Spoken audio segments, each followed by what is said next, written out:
So para nga po sa mga hindi nakakaalam ay nitong nakalipas na linggo lamang kung saan lahat ng atensyon ay nasa laban ni Ronda Rousey at Gina Carano ay tila muli na namang umepal ang 5 division champion ng women's boxing sa Claressa Shields matapos itong gumawa ng eksena nang sapakin niya ang kapwa niya boksingero na si Alicia Bard Garner.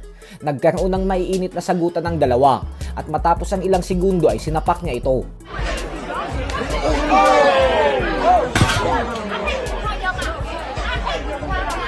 Dahil dyan ay nagtrending ito sa US boxing community.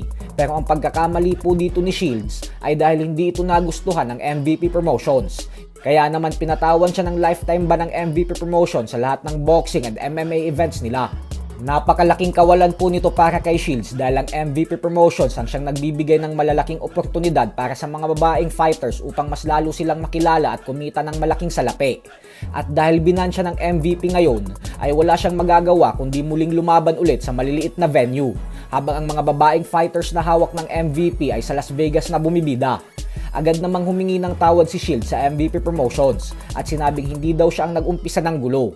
Subalit hindi po ito binigyan ng pansin ng MVP at sinabing final na ang kanilang desisyon na iban si Shields.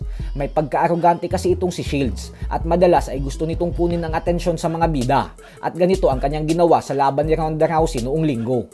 Sa kabilang banda naman mga idol ay muli nga pong inilabas ng The Ring Magazine kanina lamang ang footage ng pakikipag-sparring ng Mexican superstar Canelo Alvarez sa isang heavyweight knockout artist ng Cuba na si Frank Sanchez.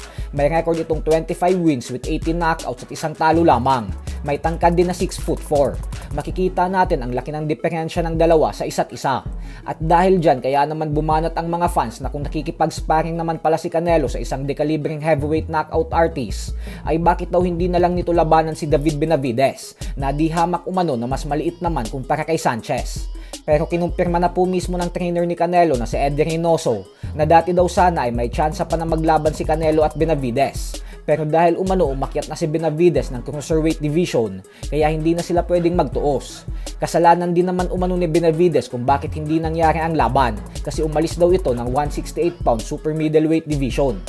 Samantala, bagamat nga po mahigit 2 taon nang hindi lumalaban ang former 4 division champion na si Adrian Broner at nanggagaling pa ito sa isang masaklap na pagkatalo sa isang hindi kilalang boksingero, ay tila hindi pa nga po nito sinusukuan ang kanyang boxing career at bagkus gusto pa nitong humirit.